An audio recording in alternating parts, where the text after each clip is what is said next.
Boom, and welcome to another episode of Nobody Watching. One thing we humans seem to excel at is excess. When we see something we think is good, we latch onto that thing and tear it up. I mean, we gather up as much as we can before anyone else can, and then we exploit the hell out of it. We wear it out to the point of abuse, and honestly, it doesn't even have to be that good, just so long as it's popular and perceived as good. We love it. Think mood rings and pet rocks and beanie babies and fidget spinners and oh, so many things. Our rallying cry is more, and if we can't get more, then we want bigger, better, faster, even bigger, but mostly more and bigger and more. And that mindset is not exclusive to things. Think about how many people were dumping buckets of ice water on each other and doing the Harlem Shake and flash mobs and eating Tide Pods. Sometimes the burn for more clouds your common sense muscles and you do dumb things. Flash mobs.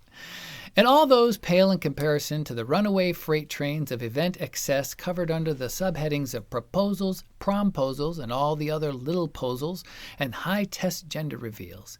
Each one in its own way a special personal rite of passage to a new event or stage in life, but is amped up to 11 plus to create a one-of-a-kind, bigger and better, never-to-be-seen again, grandiose gesture of excess that has less to do with the thing that brought everyone together in the first place and more to do with blowing everyone's minds and hopefully achieving the ultimate dream of going viral.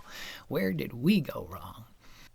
And I can almost get behind the wedding proposals and promposals because, anything to break the tension. But even then, you should make sure you do enough research to know which way things are going to go before you pull the trigger on a big to-do, just to avoid the possibility that the viral video you dream so much about doesn't end up on an eternal loop on Fail Army to the soundtrack of a sad trombone.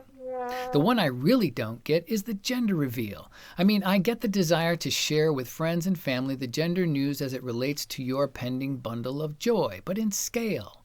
What I don't get is how far and fast those got out of control. It started out as a series of simple ceremonies, a colored piece of cake, a balloon launch, confetti, smoke bombs, then piñatas, tattoos, a parade, military flyover, an etching on the moon. Yeah. A recent article in The Guardian told us of a gender reveal party in New Hampshire where the family used, what else? Explosives in a quarry to share the news of their coming spawn. Apparently, they used so many explosives that it set off earthquake detectors, and police say it could be heard across state lines. The charge consisted of 80 pounds or 36 kilograms of tannerite, which, according to authorities, is enough to cause substantial damage to a house. I couldn't find a clear definition of what substantial damage to a house meant, but there were people who complained that the blast shattered their windows, jangled the stuff on their shelves, cracked their foundations, and muddied up their drinking water for miles.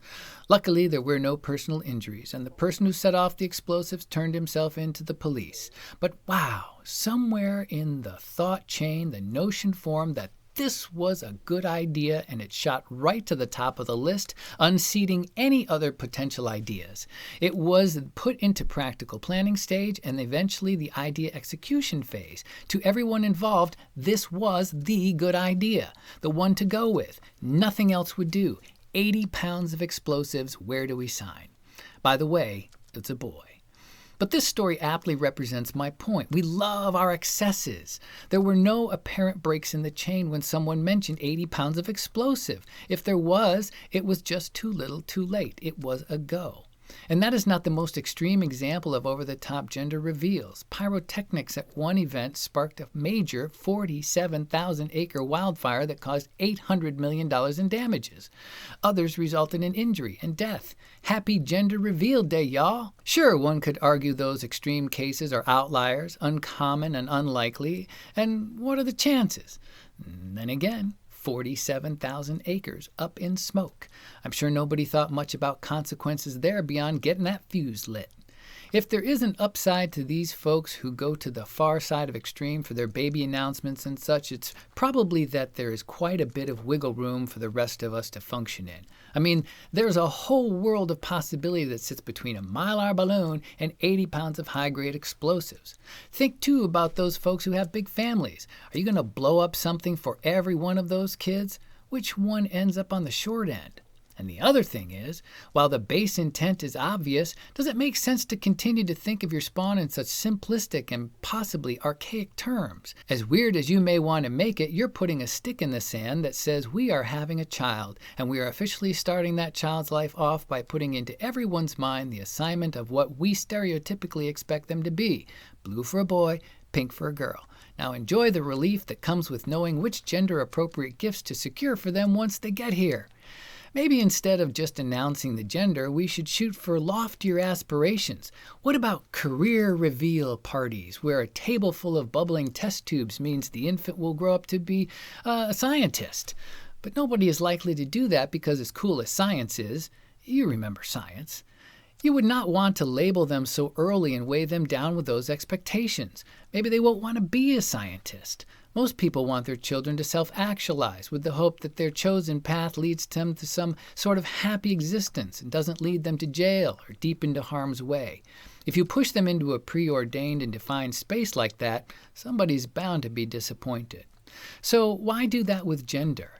Better to celebrate the wonder of creation, the possibility that the new people we bring into the world are healthy and smart and will do better things with it than we were able to do. And I'm not a complete killjoy. There's still fun to be had with a tasty cake and some colorful balloons, and maybe consider a non-gender reveal where the happy parents just have a party and offer up a delicate yet delicious gray cake served up through a cloud of fog with a general message that says, "It's a baby. We have no idea what we're doing. We'll figure the rest out when we get there." We'll see you next time.